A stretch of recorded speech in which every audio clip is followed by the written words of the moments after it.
Welcome to Tales from the Trails, a podcast dedicated to uncovering the rich tapestry of human experiences. Each episode, we delve into the personal adventures of individuals from diverse backgrounds, exploring their defining moments, challenges, passions, life purposes, and reflections. I am your host, Brian Facciandini. Thank you for joining our show today. I'm thrilled to welcome Phil Farquharson as my guest for today's episode, someone whose life of adventure, resilience, and deep curiosity offers powerful perspective.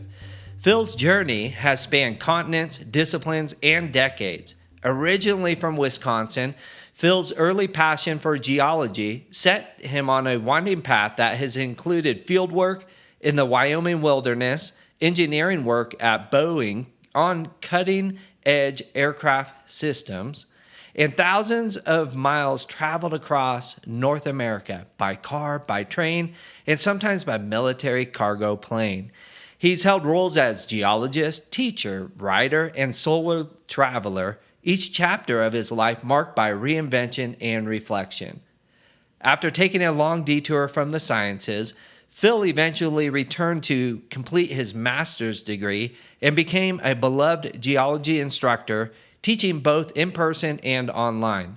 In recent years, he's embraced retirement with the same sense of wonder he's carried his whole life, continuing to explore the natural world, tell stories, and travel new landscapes. Phil, we're so honored to have you with us today. Welcome. Thanks, Brian. Glad to be here. Excellent. Well, let's dive right in then. So let's start with your early years. What was it like growing up in Wisconsin, and what kind of experiences or influences shaped your curiosity about the world? Well, my first 2.5 years, I was actually on the south side of Chicago in a tenement-style apartment house on the third floor. And then when my father graduated from his optometry college in Chicago, we moved up to central Wisconsin, where it was just the exact opposite of being in Chicago, being in a big city. I did not have there were no people around at all. In fact, there were no children my age until I started kindergarten when I was 5.5 years old. And my big thought was, well, these kids are so stupid. They don't know anything. And I had already been wandering around in the woods, paddling a canoe around various lakes and just been surrounded by nature. And that seemed natural to me for some reason. And there were still wolves in central Wisconsin. There were still bears. And it was all magical. And it wasn't like a Walt Disney movie. It wasn't like Bambi or something like that, but it was pretty close. And Nice. I really, so growing up, though, I was free to move about the country, and I did. When I was 7, I finally got a bicycle, a full-size Schwinn fat tire type bicycle that I rode my bicycle as far away as Appleton, which is 40 miles east of Waupaca. Wow. Was it a red bicycle? A red Schwinn? It was maroon, actually. It wasn't like Pee-wee's Big Adventure, but Fair enough. And you didn't were have out any wandering chrome on with it. the wolves and the bears at age 5 alone? Yeah. Is that? Yes, I was. Wow. That's accurate. Yeah. I mean, I knew they were there. My father pointed that out to me. He actually taught me a lot of the stuff. He died when I was 9 in 1955, and that certainly shaped my young age, because I was told that at that point I was the oldest of 4 kids, And in fact, when each sibling came along, that was a big change for me, to all of a sudden not be the focus of attention, but I didn't really need that. And I remember staying on a farm when my brother was about to be born, and I attended a one-room country schoolhouse. And I was already in second grade, but I saw that in this one room, I could learn everything all the way up through eighth grade, and then I could just call it quits. Say, hey, that's enough. I already know everything. That was my thought anyway. I did actually have that conscious thought. Nice. Sadly, I kept on. I stayed in various kinds of higher education all the way till I was 58 years old, but I digress. Yeah, so much for boogieing after eighth grade and doing whatever you Yeah. wanted, or stop learning. And life's all Yeah. about Oh, learning, right? Yeah, and I still am learning. Yes. Nice. Every day. Excellent. Is there anything you would like to add around what kind of experiences and or influences shaped your curiosity about the world at a young age? It sounds like, of course, and I can only imagine losing your father at such a young age has a great impact. But anything that you want to add to that story, or how that may have shaped your life, or other experiences?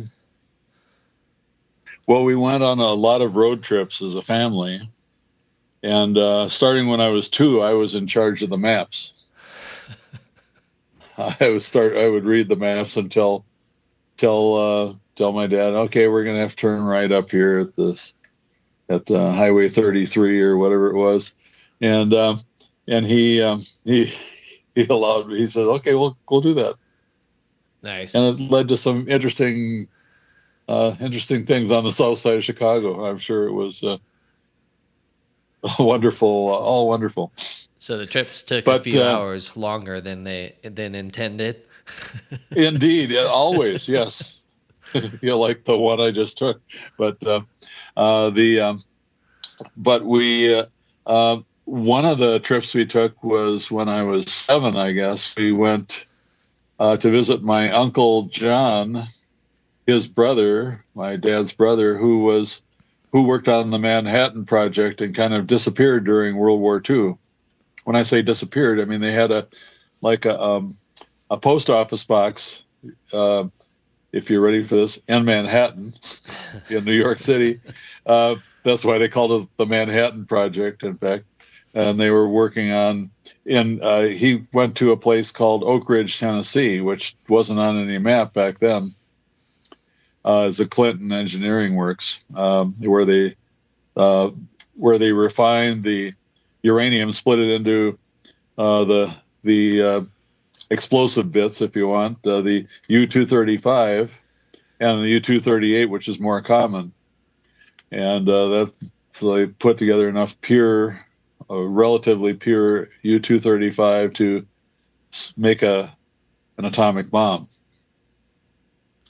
And it took them a few years to do that. And then I was born the same year as the atomic bomb, 1945. Wow. Which led to such thing. I've had a kind of a lifelong interest in the atomic bomb and nuclear power in general and physics in general. But I what was I going to say? I went to open house at the Trinity site in New Mexico, where they exploded the first atomic bomb before they dropped the 2 in Japan. And that was in July of 1945.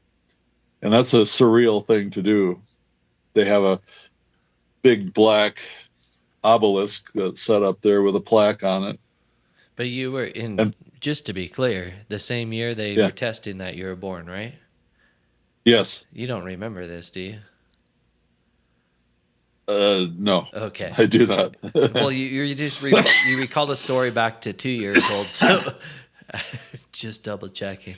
Oh yeah, well, and yeah, I do. There's things I remember back to when I was 2, but not in the womb or Right. right That's before that.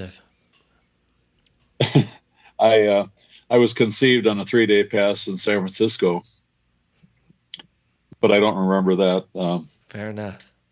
I have immense curiosity about that, and I always feel special when I'm in San Francisco or Davis, which is where my parents were living when my dad got stationed at what they now call well, they called it Fairfield Army Airfield. Now it's called Travis Air Force Base. Yep. Which I grew up nearby and played Oh, baseball there. I think maybe one day on or one weekend on the base, but very near. So I enjoy that connection. Hey, yeah. and I just want to ask one more time: are there any other experiences or influences that shaped your curiosity of the world at a young age? And if not, I'd love to move on to the next question. Um, oh, it's hard to.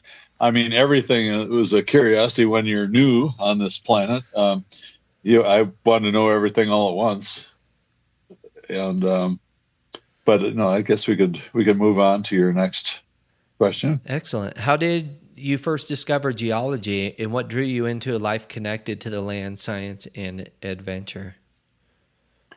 Well, I already knew I wanted to be a scientist thanks to Sputnik in 1957, October of 57, when the Russians, the godless commies, sent their satellite up into space and it was going around the Earth, beeping at us, mocking us, and there were a lot of boys my age, especially boys, but there were some girls too, I'm sure, who decided we were going to be scientists, whatever the heck that means. It's like it's a big term, just basically a process for finding things out. As Richard Feynman said in the title of one of his books was "The Pleasure of Finding Things Out," and that's an apt statement. So, but so when I graduated from high school, I was dead set on I wanted to be a chemist. And my high school guidance counselor said, "Oh, you can't make any money being a chemist, so better idea is to be a chemical engineer." Not really knowing whether I wanted to make money or not. It turns out I don't. I'm not very practical, but I know people don't believe that. But I really the pleasure of finding things out is good enough for me. And so I got to the University of Wisconsin, which, by the way, the tuition when I started at the University of Wisconsin was $120 a semester. Wow. And I was working as a soda jerk at a Rexall drugstore by the campus and making sodas and milkshakes and banana splits and such things and scooping ice cream cones. Nice. And anyway, I my first semester was a disaster because I found out what chemical engineers did, and it sounded dreadful. Being in a laboratory, and when I didn't know it then, but I didn't know that there was a job, if you will, where I could wander around in the out of doors and get paid for it. And so I flunked out the first semester. I got an F in German. That was kind of a surprise. Yeah. Tough The class. language. I wouldn't take that too hard. Oh no, it was no, and I learned it fairly well, but they have rules. We have rules. You will like the rules. You'll obey the rules. And so I came to class one day, and the professor is taking attendance, and he looks up. He says, "Herr Farquharson, you cannot take the final. You have missed too many classes. You shall get the F." He said it just like that. "You shall get the F." And Oh, wow. Okay. That sucks. And but there was also a class called it was called Freshman Engineering Lecture, where once a week we would go and sit in this auditorium. I guess it was in a temporary building, a World War II wooden building out on the engineering campus. That where some various engineers would stand up and tell us about what a wonderful thing civil engineering was, or chemical or electrical engineering was. And so anyhow, and as I said, when I found out what chemical engineers did, it just sounded dreadful. So I stopped going to those those lectures, and it turned out that they took attendance when you came. You kind of signed in when you went in, and you got either it was pass fail. Either you got a pass or you got a fail. And because I quit going to class. I got an F in a zero credit class. In a zero Yeah, credit class. Zero credit class. Yes. So didn't affect my grade point average. It was a wash, but Wow, I'm anyhow, proud of you. So these experiences in your first semester and taking the variety of courses, and I know in college they set you up, the first year or two are general elective, and some people dread those. And in my mind, and what I like to share, you never know, like maybe one piece of information is going to come out of an area that you're not fully into, and that's okay. But at the same right, yeah. time, you also may find that one of these general education classes really calls you and fills you up with joy that you continue to pursue that, even though when you entered college, it didn't seem like something you'd be interested in. So I think that it sounds like a great learning experience for you early on.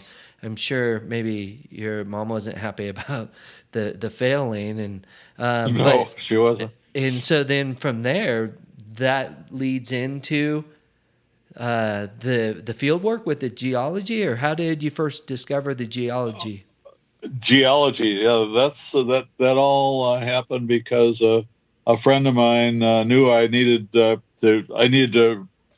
completely change my approach and I changed from College of Engineering to College of Letters and Science, and so I needed some new classes. So she suggested that I take this course called Geology 101 with her, so she wouldn't have to sit in a lecture hall by herself with 500 strangers.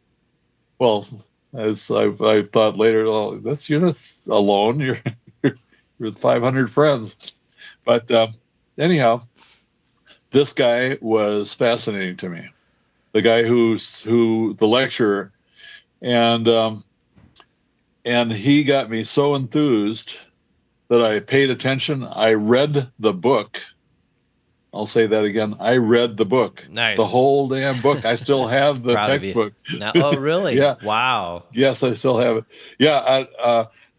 When I started teaching for real this time, the I always tell my students, I know you're not. If you sell back a book, you're not going to get much for it. Nowadays you pay $100 or $200 for a book, and they'll give you 12 cents for it when you go to that line and trade it in, and it was so anyway. I read the whole book, and I I did very well on all the tests. So there were 3 lecture exams, 2 midterms, and a final in the big classroom, and then there's also a quiz section, which was 1 hour a week or 1 hour classroom period, and then a lab, a 2 or 3 hour lab. So it wound up being a 5 credit class. So 3 lectures, quiz section, and lab. And there were 3 of these big lecture sections. So, and they graded all three lecture sections together. And I got the highest grade out of all those, a 19-year-old wet behind the ears freshman, and I got the highest grade. Nice. So fast forward to the end of the semester. In fact, I know pretty much when it was because I have my notebook that I kept for the summer, and my TA came into the place where I was working, and to buy an ice cream cone, and he did a double take. He said to me, "Is this how you're going to spend the whole summer?" And I said, "Well, yeah, I guess so. What else could I do?" And he says, "Well, wouldn't you rather be out exploring the wilds of Wyoming?" And I said, "Well, of course I would." And he sent me to see this guy at Science Hall. He said, "I'll tell him you're coming." And the guy said, "How soon can you leave?" This is the next morning. I went down to see him, and next thing I knew, I was in a staff car, 64 Ford Galaxy. If you know what those are, they're like tanks. They're not exactly something you want to take off road, but we did do that.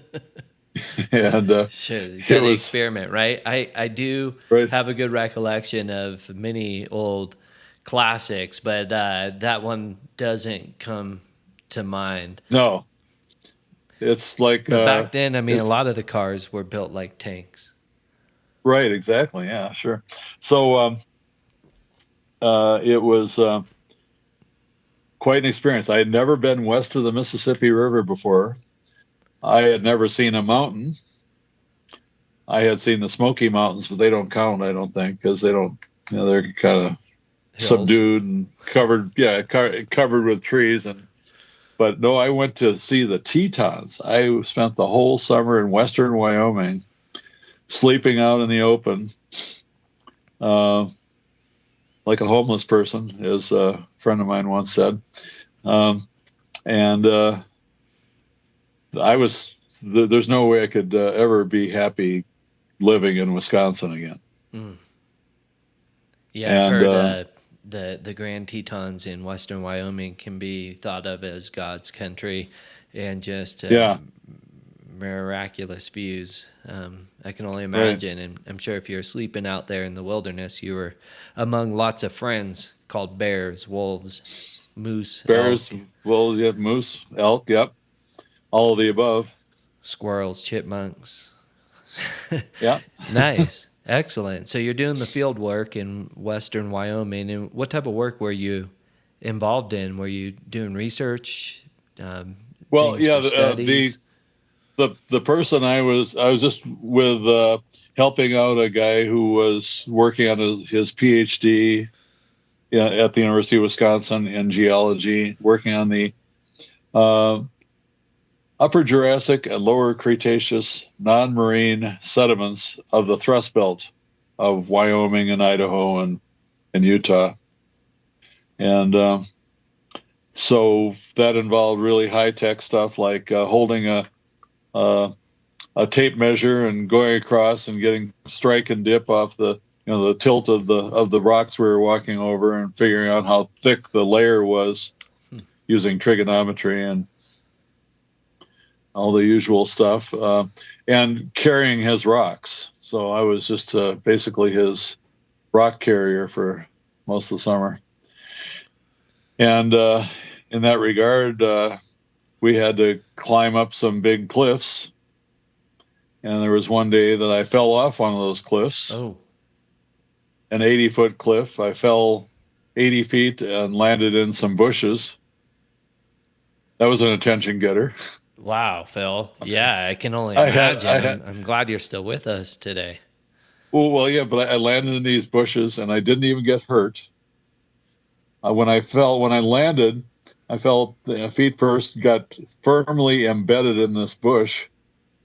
And the only thing that came even close to an injury was I scraped my arm trying to get out of there. Not on the and fall. bled. No, that was not in the fall. That was trying to extricate myself from that bush, and then Did you get extra yeah. credit for falling and Oh, surviving? I did. There was no credit involved. Yeah, uh, from God, maybe. I don't know.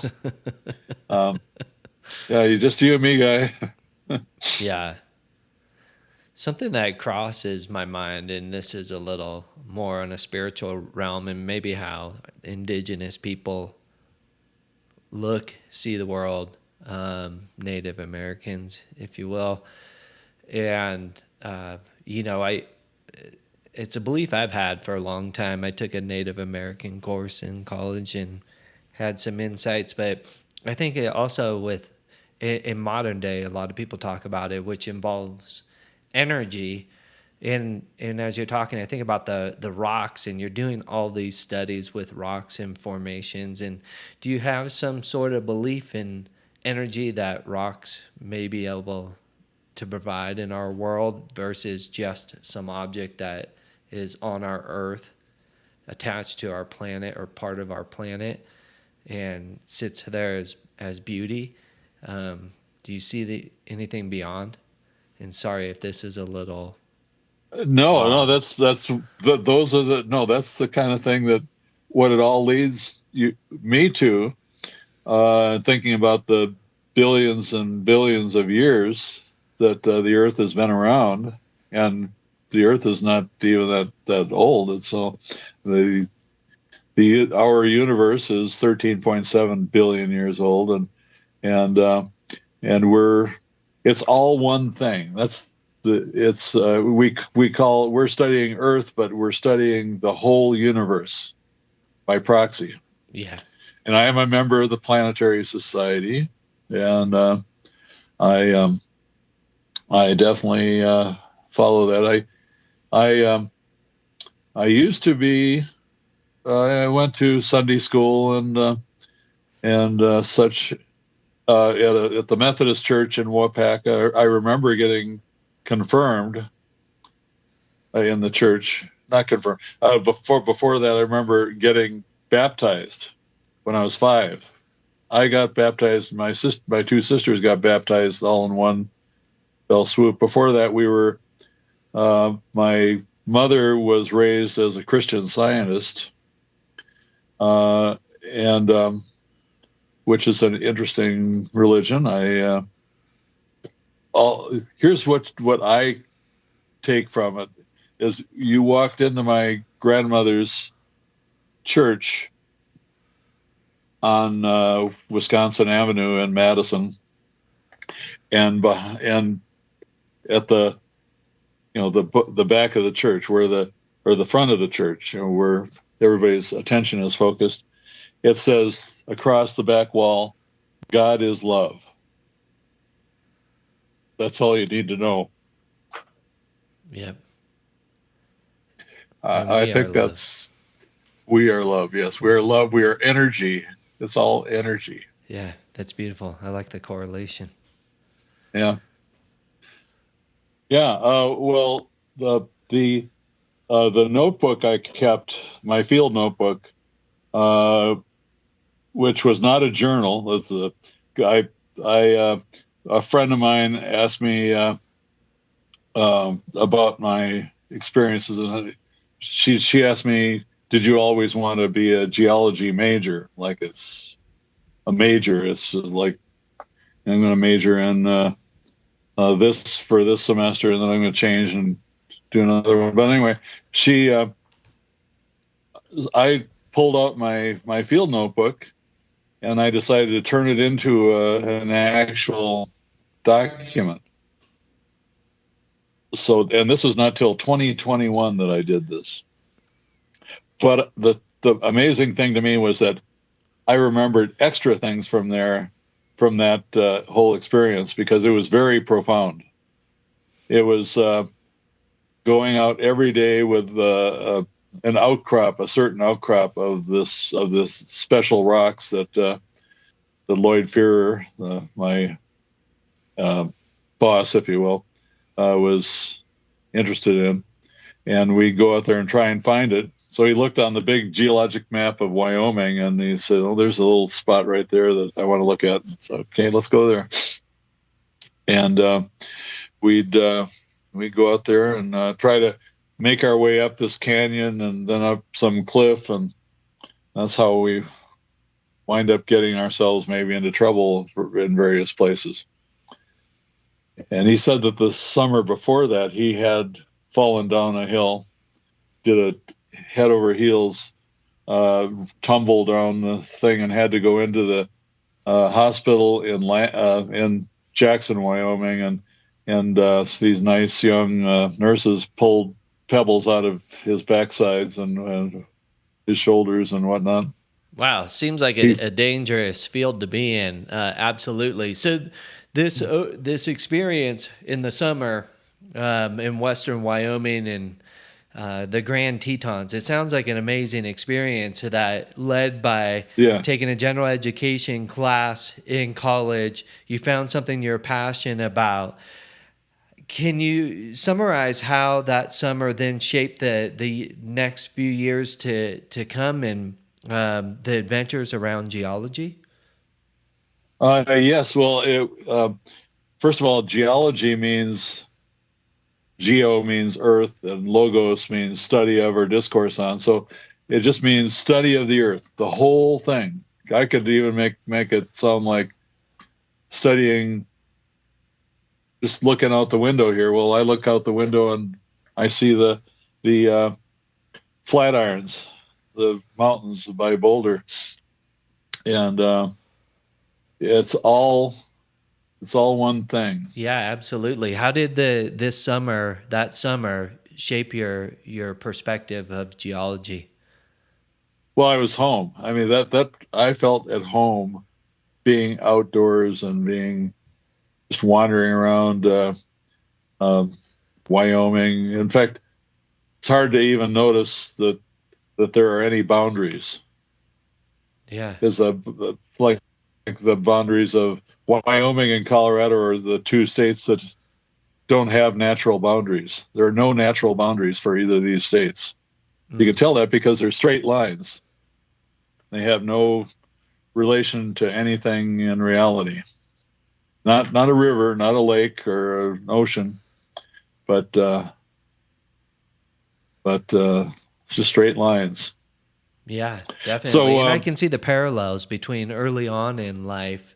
When you said you're growing up in Wisconsin at an early age and out in the wilderness exploring, and where this then in college you find a passion that really was who you were growing up.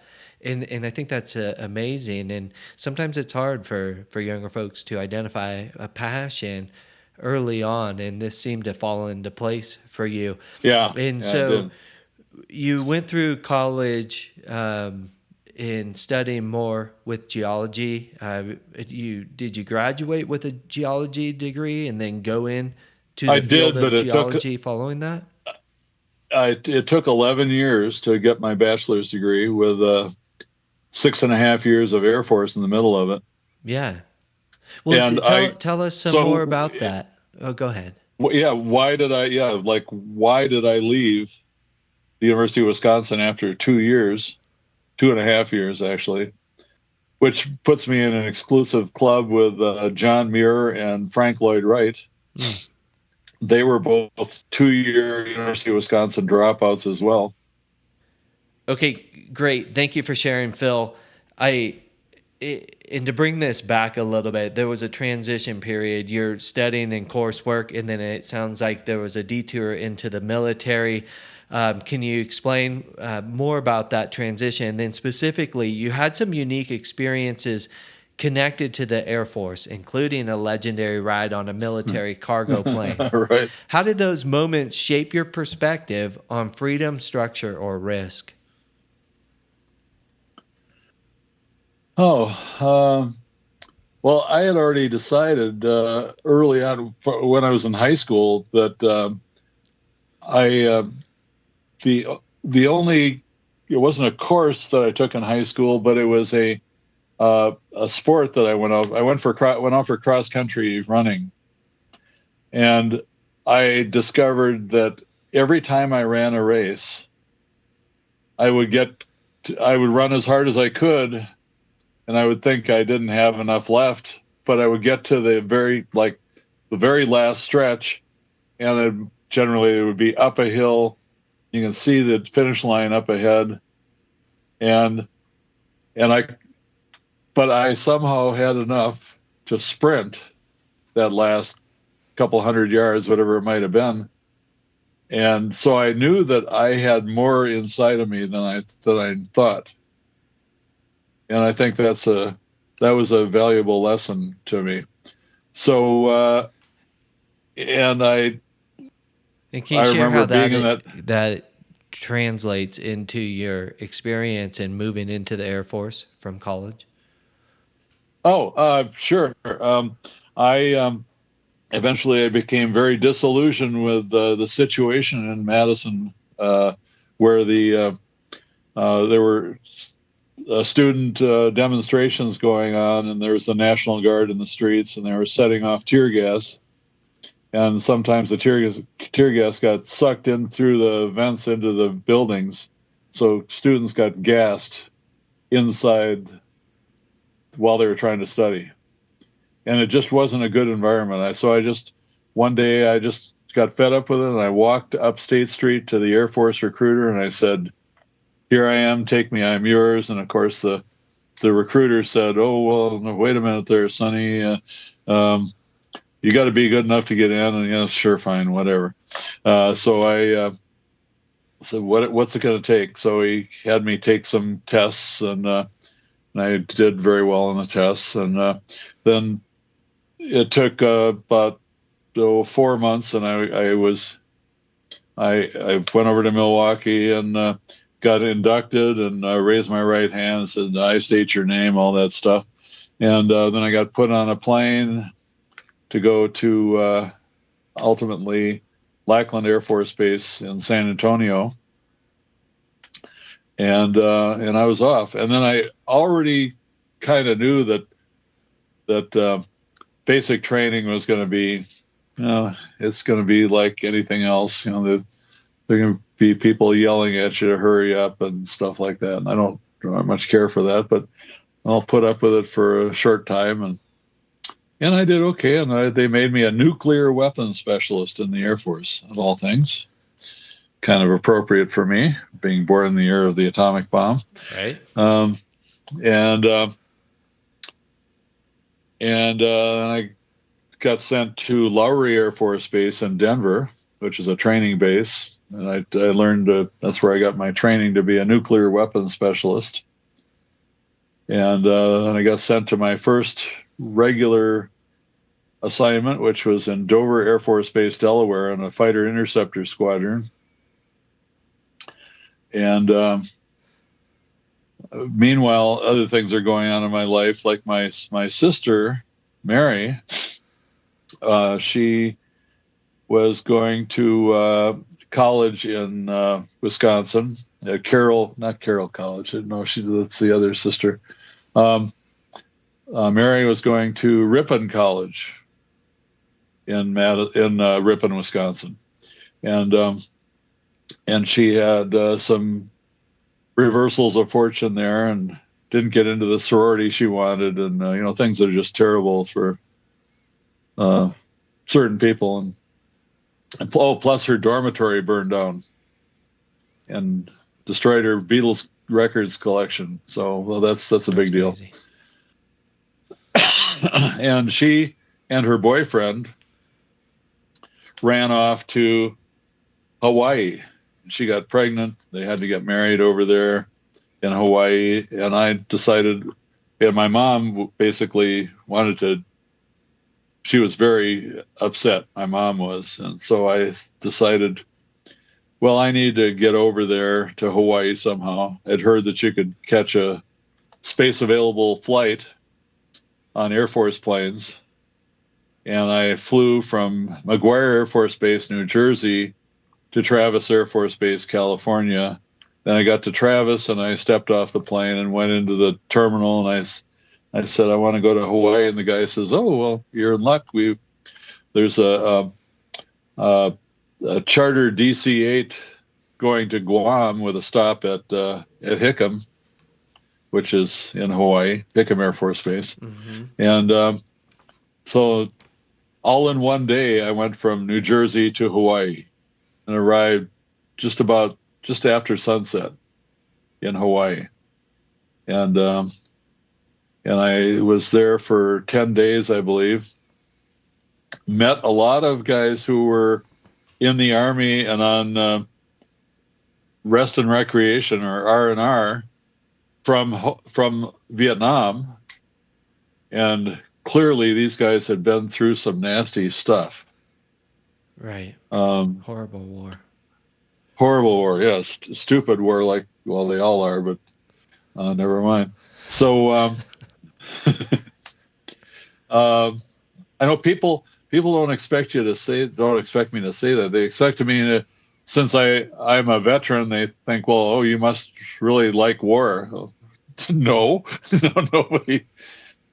Yeah. I'm still rational. I'm not delusional. Right. Um, And I think especially for that time period, and speaking with other Vietnam vets, that they weren't gung-ho about it as well, and it's had such an Right. impact. And that goes for subsequent wars after that. I don't think a lot of veterans technically want to be in war, but No. anyways, we digress. And Yes. so your sister moved to Hawaii. You hopped on a military cargo plane to go see her? Well, first, actually from McGuire, it was a cargo plane. It was C-141. It was empty. That was a neat flight because it was this big empty warehouse of an airplane, and you pull a rack down out of the side, and it's just like a big cot, and you kind of belt yourself in, just wrap the belt around you and sleep. And just kind of like vibrating, going all across the United States. I woke up in time to look out the window, a window, and see that we were going over the Colorado Rockies. That was magical. Mm. And then got to Travis, and then flew on it was a Pan American Airlines charter with stewardesses and meals and everything. I'm sorry, flight attendants in today's parlance, but never mind. So I got to see the sunset behind the Golden Gate Bridge as I was taking off. Amazing. Must have been quite the sight. Yep. Yes, I was. Yeah. So, and then wandering around Waikiki, which is where my sister lived. She lived on Date Street, 666 Date Street. Appropriate. It was the first time I'd ever seen a cockroach in my life. Oh yeah, they got a lot of them in Hawaii. Yeah, I mean, it was, when I say a cockroach, I mean, it was, you couldn't even walk anywhere in the building without hearing the crunch, crunch, crunch of, never mind. So that sounds like a fun experience. You're able to take a break from while in active duty and service, and take a free ride along this cargo plane, and see some beauty in doing it. And and of course that was nice, but then you get over there, and then comes the day of reckoning when you try to go back. I say try to go back, because you can't just, if all goes poorly, you can't just hop on a bus and go back to back to Delaware. Well, I understand my car was in New Jersey. So anyway, so I took a bus from a city bus from Waikiki out to Hickam Air Base, and and then then started the waiting period. I got to watch two sunrises from the benches at Hickam Air Base, and I thought I was never going to get off that thing, but I did. Along the way, I did get on one airplane that was supposed to go to, I think to San Francisco or to the Bay Area, probably to Travis. Now that I look at it, now that I think about it, and so we got up and we had been flying in a C-97 Boeing Stratocruiser. We had been flying for about an hour at 300 miles an hour or so, and all of a sudden I hear a bang, and I'm sitting in the cargo hold, and I see out the left-hand side of the plane out a window that there are flames outside. Oh boy. The number 2 engine had caught on fire. And so not a big deal for them. It's a 4-engine plane. Simple matter of equalizing the propulsion on each side of the plane. So you rev up the number 1 engine, which is by itself working on that side of the plane, and then cut back on the 3 and 4 on the other side. But the thing is, when they tried to run up number 1, it died and was totally seized up. It wouldn't go anymore. So now we're going along on 2 engines on the right side of the plane, and we're losing altitude such as we might have had. And bouncing along, it felt like we were bouncing off the wave tops or something. Who knows? But I'm sure that's not the case. But so everybody in the cargo section, except me, is throwing up. First one person throws up, and they don't have barf bags for us. So ultimately, we did get back to we had to turn around and go back to Hickam. Took us 3 hours to get back, and then I had to sit for another couple of days to wait for another ride, and eventually I did get back. Wow, to Norton that sounds Air Force like Base. quite an experience, and folks getting sick, it comes at no surprise. I mean, kind of scary, definitely. And I think this is a perfect segue to where you talk about these experiences on Boeing planes. And first off, I want to acknowledge and thank you, grateful for your service. And I understand not everybody, especially during that time when you're drafted, wants to be in, and and people that do want to be in, and so grateful along the way. But those experiences on the Boeing planes, you spent time working at Boeing on advanced aerospace projects, including the B-2 bomber. What did that work mean to you at the time, and what led you to eventually step away from it? Well, it was the world was getting computerized at that time, because we're fast forwarding now to 1987 to 89. And I was working on the B-2, or we didn't call it the B-2 yet, but it was the Advanced Technology Bomber, a stealth bomber, but it was all secret, very hush-hush. And I was one of 10,000 people, I think, in Seattle area who were working on it. And mind you, the prime contractor was Northrop in Southern California. And eventually I got sent by Boeing to go down to Palmdale and finish the final assembly and first flight of the B-2. This was in July of 89. It finally took off. And I had been taking off-hour training, meaning, like going to community college of Boeing or something like that. Sure. In the Seattle area. I took classes like artificial intelligence programming in 1987. Unbelievable. It was to know where we're at today, and that's such a hot topic. Right. And it was obvious that it was going nowhere in 1987. I mean, not it was not fulfilling the promise, the dream of transferring intelligence to computers. They still can't think.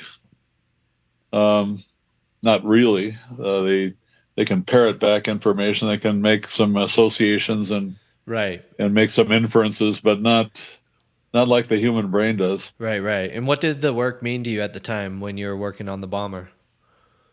Oh, well, one thing I found out was nobody working on the B-2 knew what we were working on.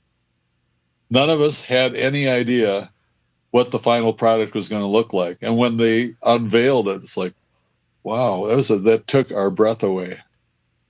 And now to see it flying just routinely and going over and smashing something in Iran or Afghanistan or some such is, I mean, it's an awesome thing that it can do, and led to some composite technology that they were able to take over to the civilian world, like for the Dreamliner and the 777 before that.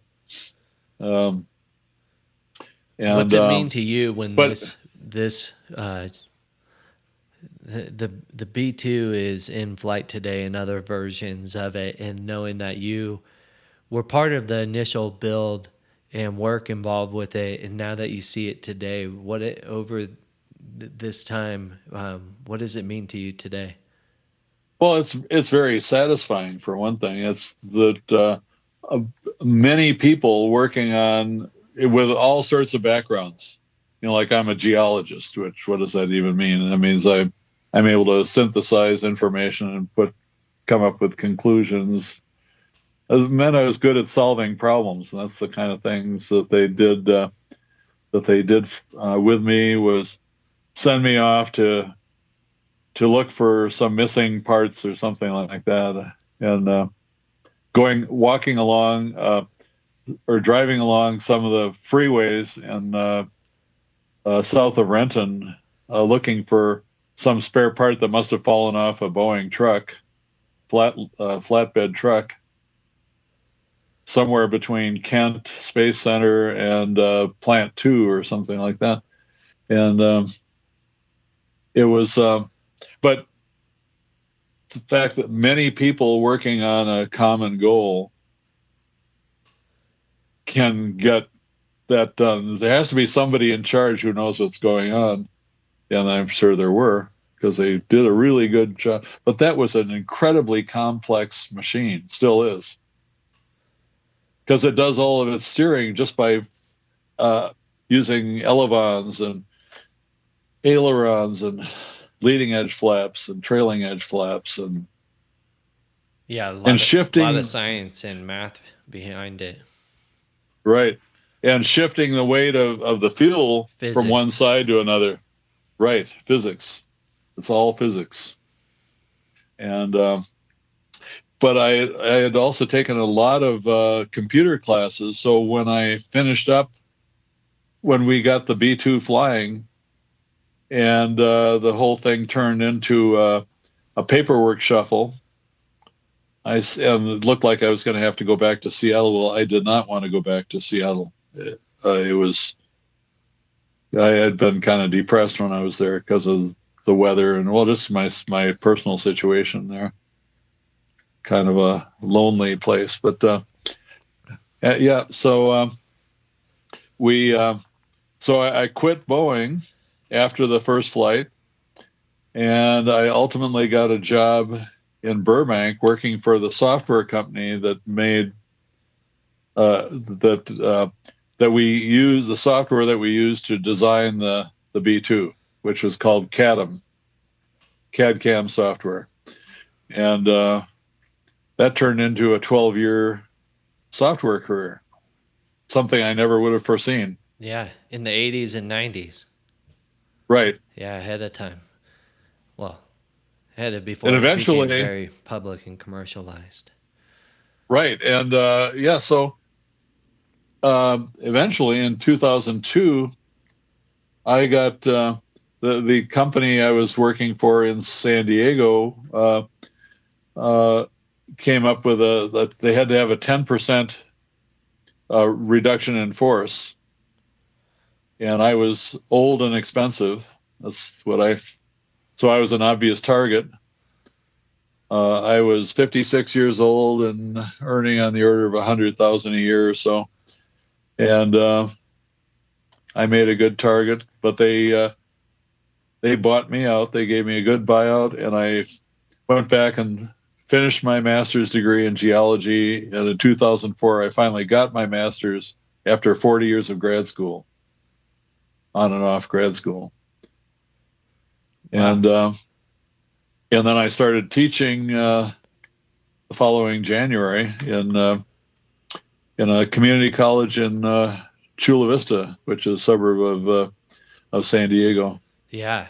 And I'm still teaching at a community college in San Diego, but from Denver, or from wherever I am on Earth. Yeah, nice. And so, what an interesting path you've taken.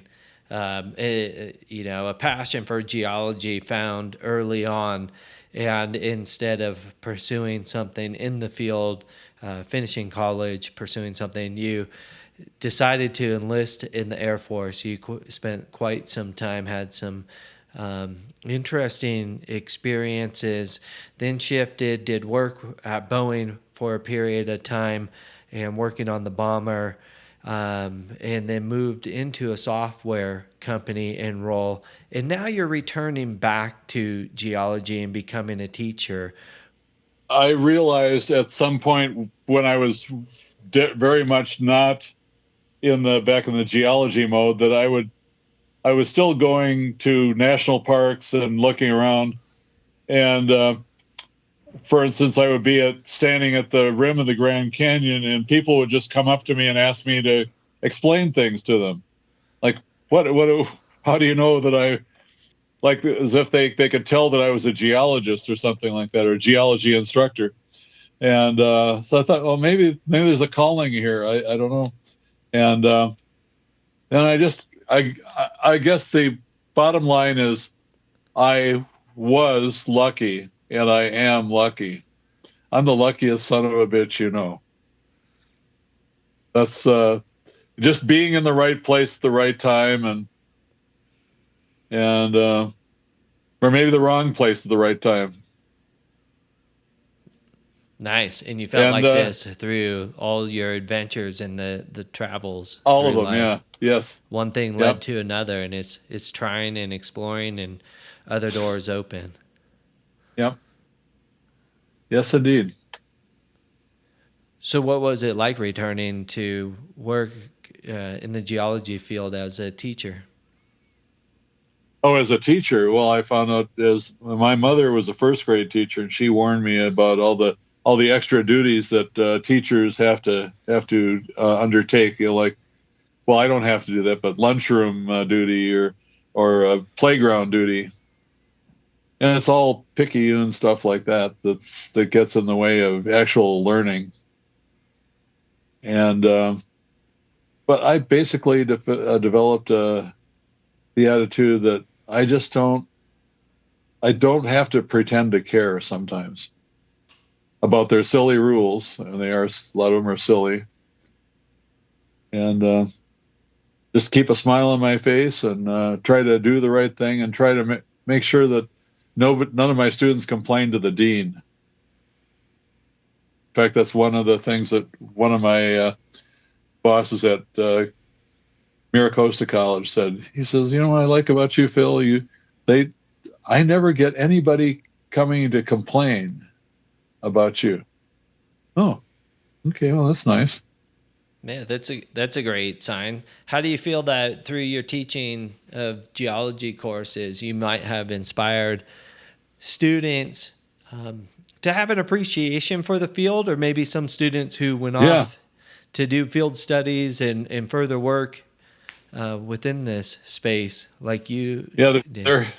It's one of my favorite things to have happen to me is when I go to a Geological Society of America meeting, whether it's in Denver. I'm about to go to one in San Antonio. I'll run into some student who will recognize me, and they're now geology professors themselves, and that's a Wow. very satisfying. What an impact. Yeah. Very, yeah. And I think, yeah, I don't know, maybe not for everyone, but in our world, and how do we make an impact, and what does life look like in a life of meaning? And that is being able to impact others, that then is going to lead for generations to come. And what I mean by that is, here you are teaching students who also then find a passion for it, because what you're teaching on, how you deliver the coursework, maybe how you worked with them as a student and encouraged them, and now they're teaching others. So the legacy of your impact continues to evolve into future generations, and I think there's so much meaning. It's so meaningful. Yes, it is. Yeah, and it doesn't necessarily have to be that they're geology professors. They could be even physics professors, or middle school earth science teachers, or even chemistry teachers. It's all part of the greater whole. Yeah, very true. And not to leave out those who have just a casual or an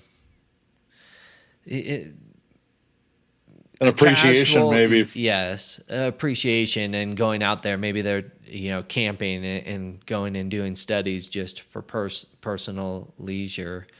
So in hobbies is what I was looking for. Nice. Yes. Would you like to share anything else about your time teaching geology? And okay, I have now taught at the community college level. In the last 20 years, I have now taught 5,227 students. That is impressive. It is. Yeah. I've got them all. I love the fact that you recorded. I was able to bring up too. an Excel, right? I was able to bring up an Excel spreadsheet, or workbook, I should say, that is my all student summary.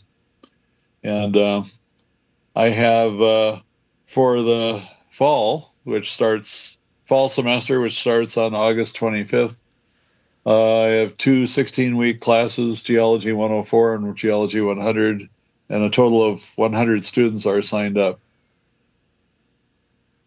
It's amazing. And I always wonder, will this be the last time? And because eventually they're going to say, well, this guy's way too old. He's older than the president. Oh my gosh. The passion and the fire still burns strong, keeps you going and wanting to continue making an impact.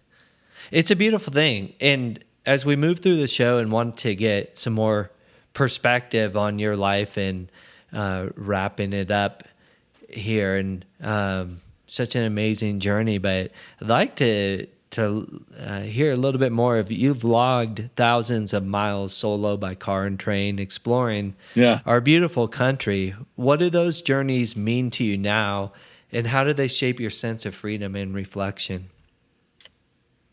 Oh, well, when as I did a 12,400 mile drive in 2017, I drove from San Diego up to Yellowknife, Northwest Territories.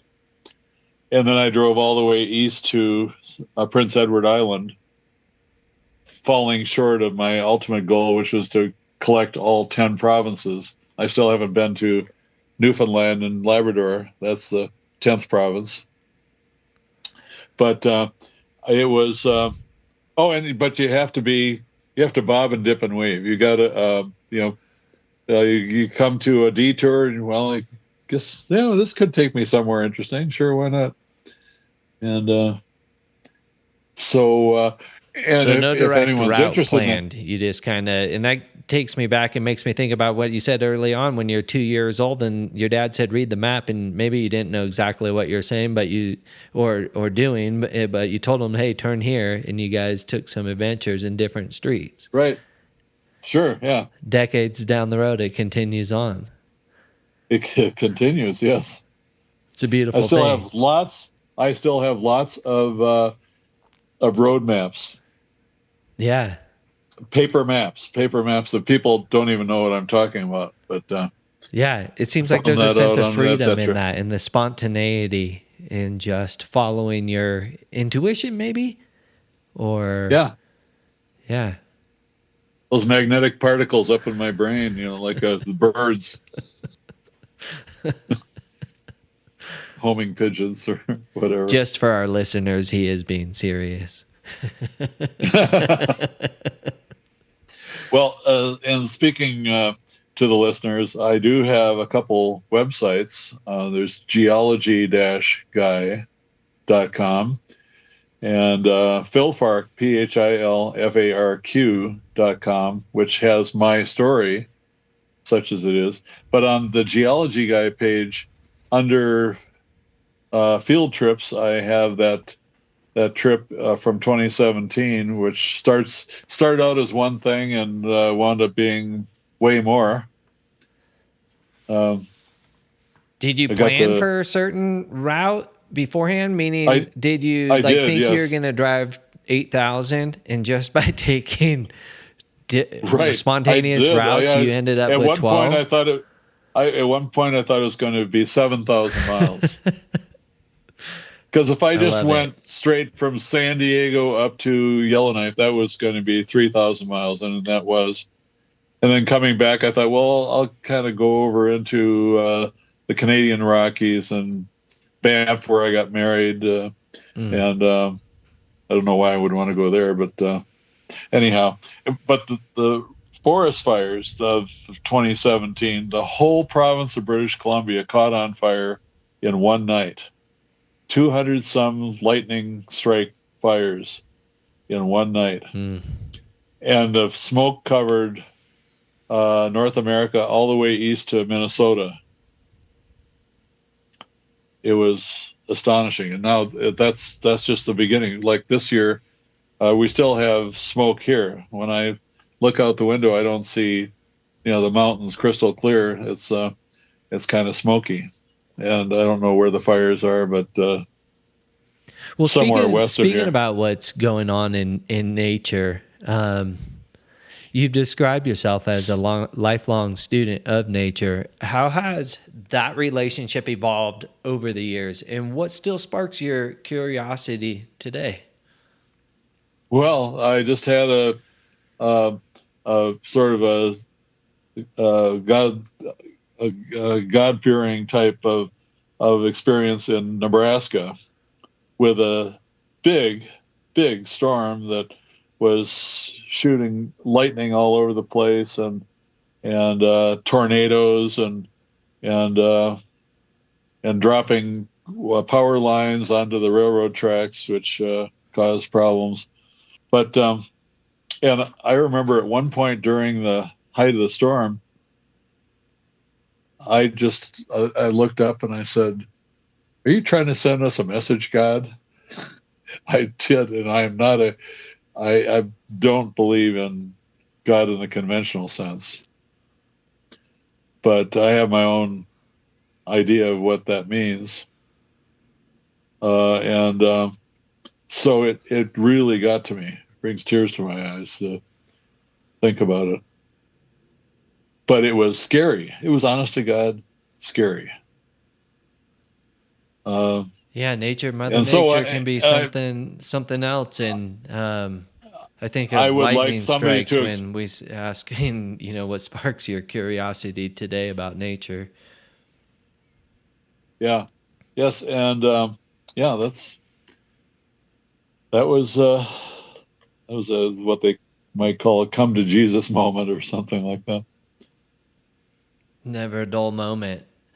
And so you've had, looking back across the years, you've had twists and turns in your life adventures and phenomenal adventures. I know we're not able to cover them all in specific detail on this show, and having multiple conversations with you over time, I know there's a lot of fantastic stories that you have. You're a great storyteller. And so you've had this life of experiences and such great adventures. What are lessons or truths that have stayed with you through it all? That I always have something in reserve. I already mentioned that and not always, but it seems like I have something in reserve, so I can go that little extra couple feet. Not, I wouldn't say extra mile, but that it's all one thing. It all fits together somehow, and we may never understand it or know it, but it's still a good goal to try to understand it and know it. What the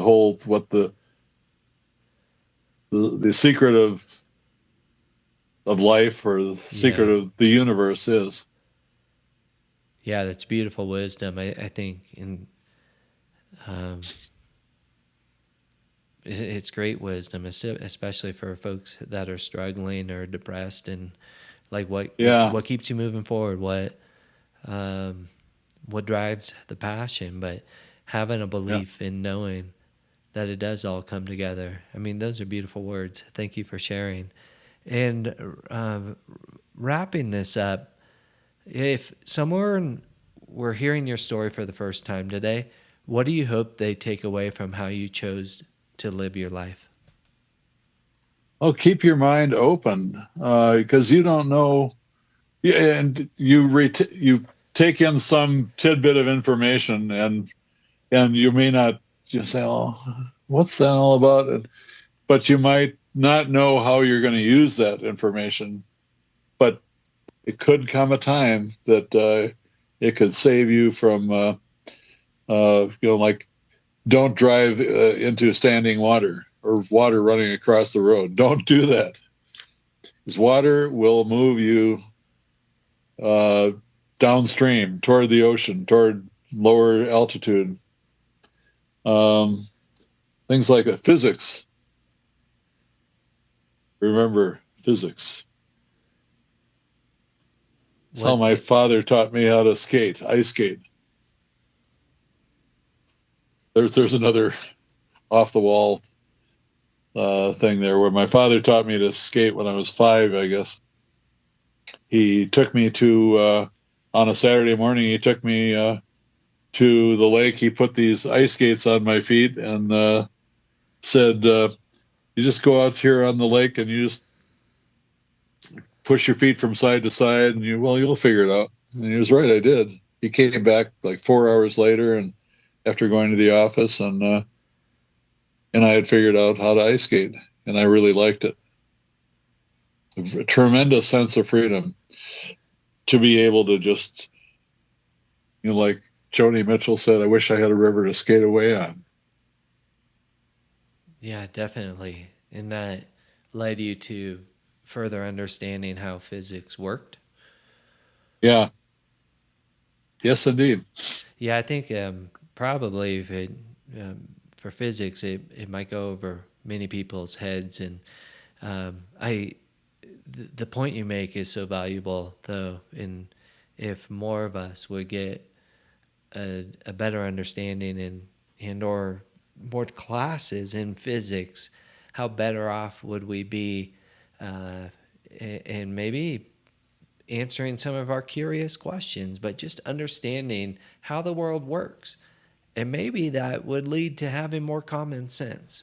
And I'm going to digress from this, but we do lack common sense in today's world. And is it disintegrating? Yeah. Maybe, depending who you speak with. But physics can lead to a better understanding of life. I think you have a great point, and thank you for Mm-hmm. sharing that reflection. And it's so amazing, and like I said, you have more to your story, more detail. You're a fantastic storyteller, and your adventures through life are awesome to hear. And really appreciate you, Phil, for joining us today. And the different doors that opened up throughout your life, the adventures that you have gone on, so inspiring, and a life well led, really. And I know you continue to lead one, and to improve life. And I learned a great deal from you today. I know that you shared a moment ago that you do have your website available, and we will go ahead and post that as well, the information for our listeners